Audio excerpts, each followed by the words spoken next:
The diner had been loud all morning. Plates clattering, coffee pouring, a table of truckers arguing over a football game nobody cared about anymore. But when the door swung open and a disabled Navy SEAL stepped inside on crutches with a military K-9 at his side, the room went strangely quiet. He looked around the packed diner for a place to sit. One table after another suddenly became unavailable. One man even pulled his chair closer to block the empty seat beside him. The SEAL never argued. He just nodded and kept moving until he stopped at the counter, where a young waitress named Claire was pouring coffee. And that was when the dog did something nobody in that room was prepared for. The breakfast rush at Millie's roadside on Route 41 was never quiet, and that Tuesday was no exception. The smell of bacon grease and burnt coffee hung in the air the way it always did.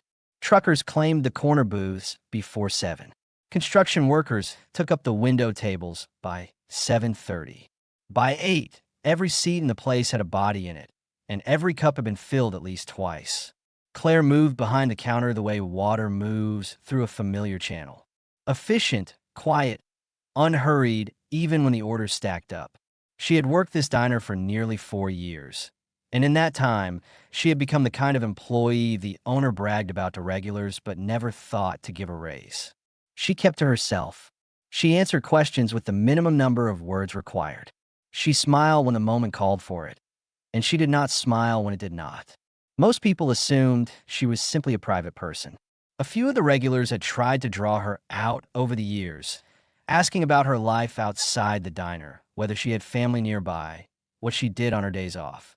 She always found a way to redirect the conversation without being rude about it. She was polite. She was competent. She was completely unreachable. If someone had been watching closely that morning, they might have noticed the way her posture never softened, even after hours on her feet. The way her eyes moved across the room in small, deliberate sweeps, cataloging exits and trouble the way a person does when stillness has never fully felt safe. And if someone had been watching very closely, they might have noticed the thin line of scar tissue running along the inside of her left wrist, just barely visible at the edge of her sleeve. She kept that sleeve pulled down for a reason. The door chimed at 8:32. Nobody paid much attention at first.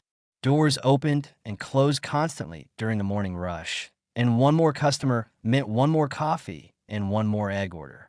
But something about this particular entrance moved differently through the room. Conversations did not stop. They just softened. The way sound softens when something unexpected enters a space and the brain has not yet decided what to do with it. The man in the doorway looked like someone who had spent a great deal of time outdoors. His face was weathered, the lines around his eyes deep and permanent. His dark jacket was worn but clean. One hand gripped a metal crutch. The other rested on the leather harness of a large German shepherd standing with perfect, practiced stillness at his side. The dog's vest carried a small embroidered patch, military working K-9, and just above the man's knee, where his right leg should have continued, the fabric of his pants was neatly folded and pinned. He stood in the doorway for a moment, letting his eyes adjust to the dimmer light inside. Then he moved forward, steady and unhurried, and scanned the room the way a man does when he already suspects what he is about to find but needs to confirm it. There were empty seats at 4 different tables. He approached the first one, where 2 men in their 40s were finishing their coffee. "Mind if I join you?" he asked. His voice was calm, measured, the kind of voice that had given orders in loud places and learned to carry weight without volume. The 2 men exchanged a glance that lasted less than a second. "Sorry," one of them said, pulling his jacket from the seat beside him. "We're waiting on someone." They were not. Their plates were empty and their bill was already on the table. The veteran nodded once and moved on.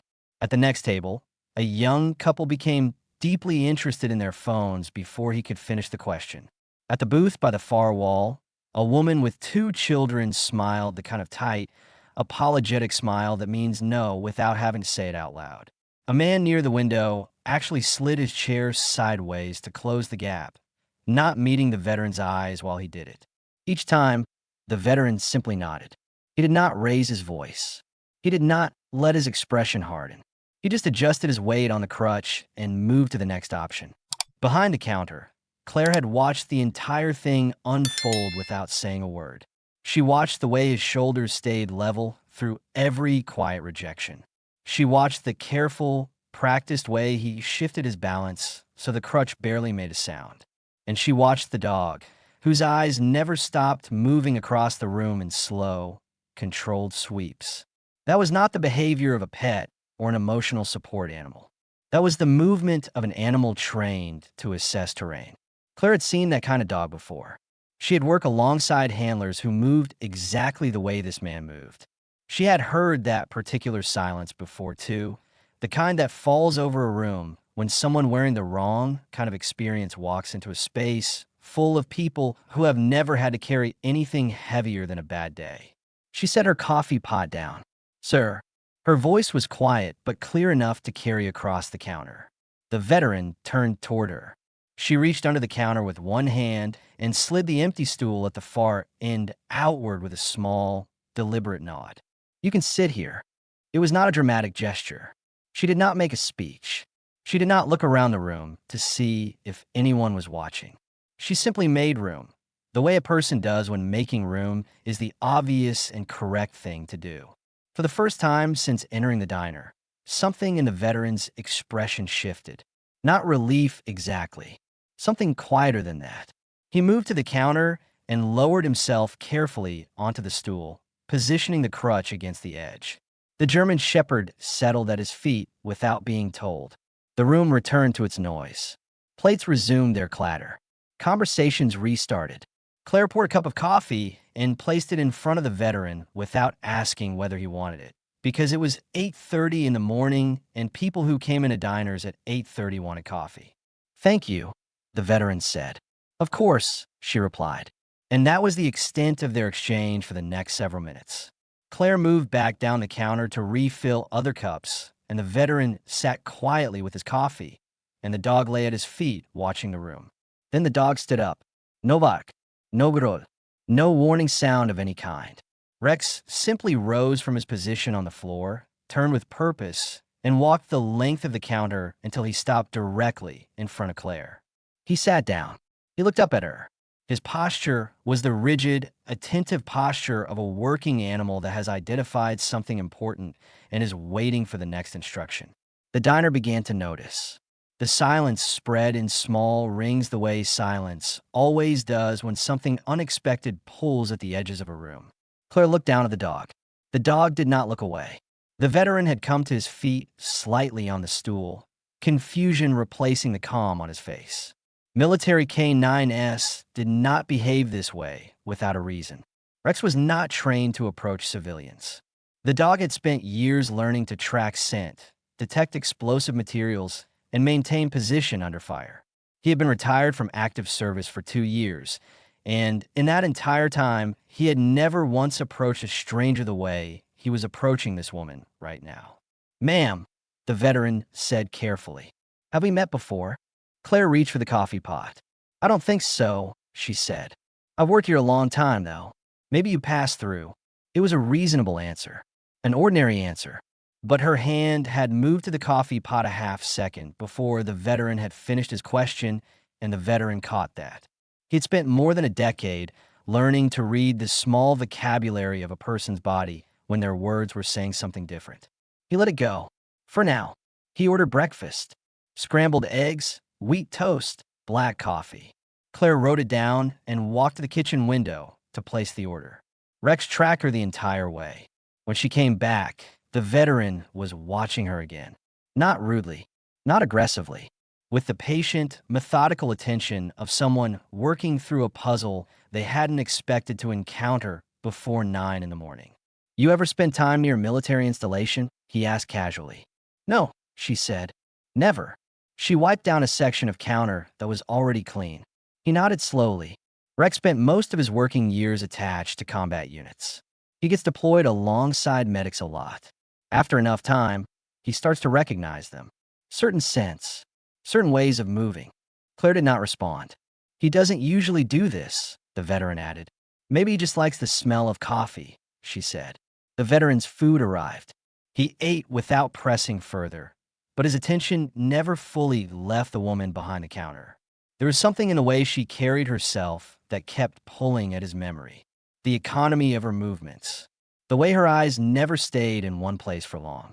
The way she had read the room the moment he walked in, before anyone else had even turned to look. Then she reached across the counter to hand a plate to the customer beside him, and her sleeve pulled back just enough. The scar was small, faded, exactly the kind of mark left by a field tourniquet applied fast, tight and hard, under conditions where precision was less important than speed. The veteran had seen that mark on men who had survived ambushes. He had seen it on medics who had treated those men while the ground was still shaking. He set his fork down. "Ma'am," he said quietly, "you sure you never served?" The diner did not go entirely silent this time, but the space directly around them grew very still. Rex moved closer to Claire's leg and pressed his head gently against her knee. It was not a trained behavior. It was something else entirely. Claire stepped back from the counter. She crossed her arms. "You should finish your breakfast," she said. Her voice was steady, but had changed. The automatic quality was gone. The words came from somewhere closer to the surface now. The veteran leaned forward slightly. "I spent 12 years around combat medics," he said. "I know what that scar means." For a long moment, Claire said nothing. She looked down at Rex. The dog had not moved. His eyes were fixed on her with the same quiet certainty he had brought to every mission he had ever worked. Not aggressive, just sure. She exhaled slowly. "I wasn't a soldier," she said at last. Her voice was low enough that only the veteran and the two customers immediately beside him could hear. "I wasn't even supposed to be near the front lines. I was a combat medic, attached to a SEAL unit for emergency response. We went in when things went wrong, when someone got hit, when things got complicated." The veteran went very still. "Call sign?" he asked. She hesitated. "Angel 6. The change in his expression was not dramatic. It was small and deep, the kind of shift that happens when a memory surfaces from a place a person had stopped believing they would ever revisit. He repeated the words under his breath, almost to himself. Angel 6. He knew that name. Not well. Not as a story he had heard many times.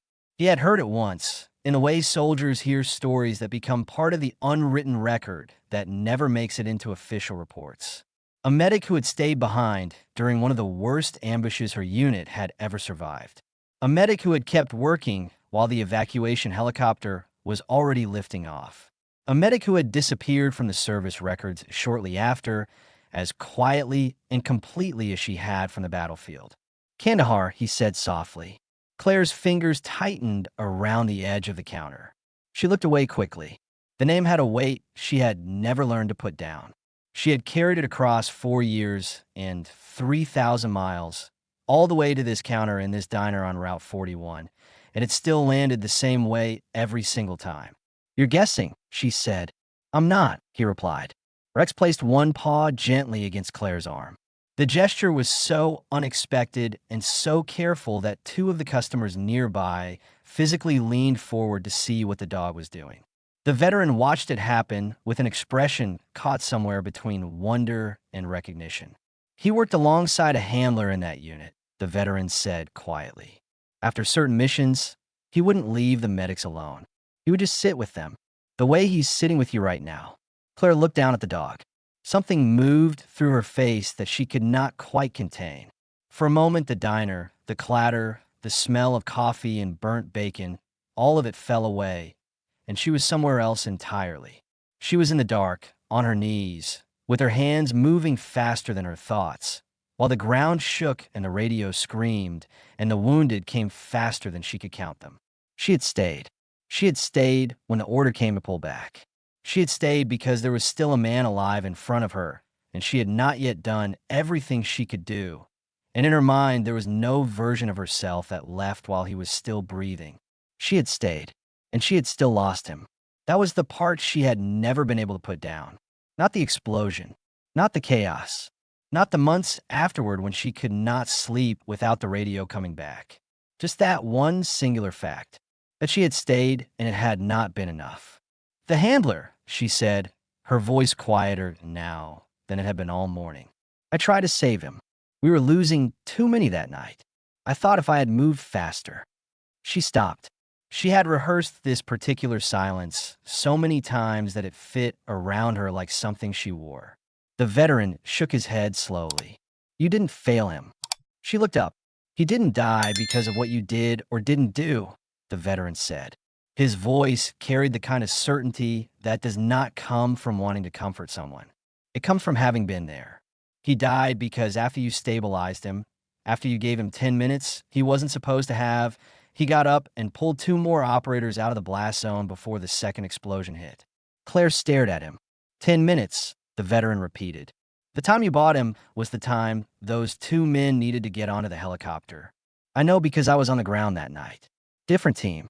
We were running cover when your unit got hit." His eyes moved briefly to Rex, who had not moved from Claire's side. "The handler was my friend." The silence between them had a different quality now. It was not the silence of 2 strangers who have run out of things to say. It was the silence of 2 people standing at either end of the same memory, finally seeing the whole shape of it for the first time. "I am sorry," Claire whispered. "Don't be," the veteran said simply. "He made a choice. The same kind of choice you made when you stayed. You both decided that the person in front of you mattered more than the danger around you. That is not something to be sorry for. That is something to be," he paused, "carried with." Rex lifted his head and rested it against Claire's hand where it sat on the counter. His tail moved once, slowly, the way a dog moves when it has found what it was looking for. Claire reached down and placed her palm on the dog's head. She felt his warmth through her fingers. She stood very still. Around her, the diner had gone completely quiet, but she did not notice. She was somewhere between this moment and that one, between the woman pouring coffee at a roadside counter and the young medic who had refused to leave a man behind in the dark. For 4 years, she had carried a version of that night that ended with her failure. She had built her silence around it, her careful invisibility, her determination to remain a person no one looked at too closely. Because if no one looked closely, no one would see the things she had not been able to let go of. But the dog had seen her. The dog had walked straight to her and sat down and refused to look away, the way animals sometimes know things that humans spend years failing to understand. The veteran finished the last of his coffee and set the mug down gently. Around them, the diner had returned to its rhythms, but the quality of the room had changed. The truckers at the corner table were not talking about football anymore. The couple by the window had put their phones away. Even a man who had slid his chair sideways to block the empty seat was sitting very still, looking at the counter with something shifting behind his eyes. The veteran rose from the stool, settling his weight carefully on the crutch. He looked around the room once, unhurried, taking in the faces of the people who had refused him a seat that morning. He did not say anything pointed. He did not need to. He simply let the room hold what it held.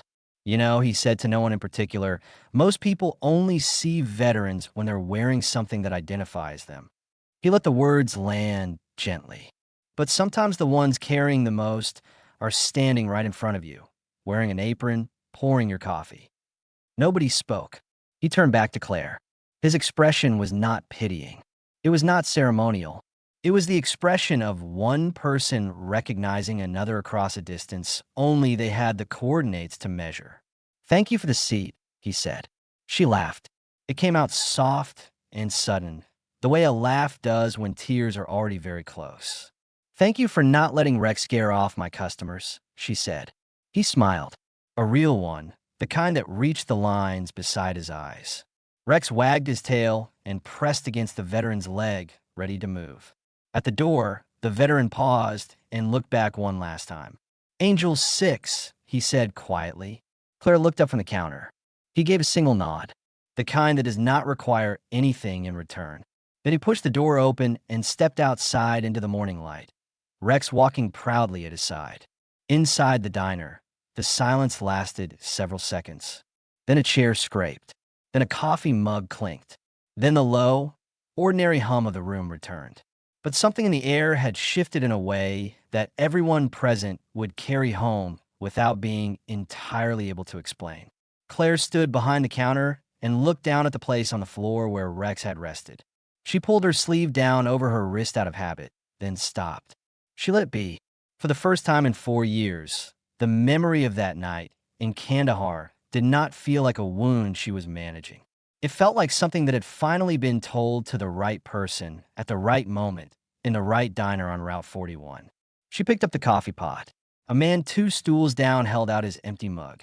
She filled it. She moved on, not because the past had disappeared, but because she had finally been given back the part of it that was hers to keep, the part where she had stayed and fought, and given someone 10 minutes that turned out to matter more than she had ever been allowed to know. Some stories do not announce themselves. They walk in on crutches through a diner door on an ordinary Tuesday morning, and they sit down at the counter, and they ask for scrambled eggs and black coffee, and they wait for the right moment to give back what someone needed to find. And sometimes the dog knows first. Thank you for following this story. Let us know in the comments below. If this story has moved you and you'd like to stand with us in bringing more voices of truth and hope to light, please consider supporting our work. Even the smallest gift helps us continue creating and sharing these powerful stories. You can find the donate link in the description. And of course, don't forget to subscribe so you won't miss the next chapter we're preparing for you.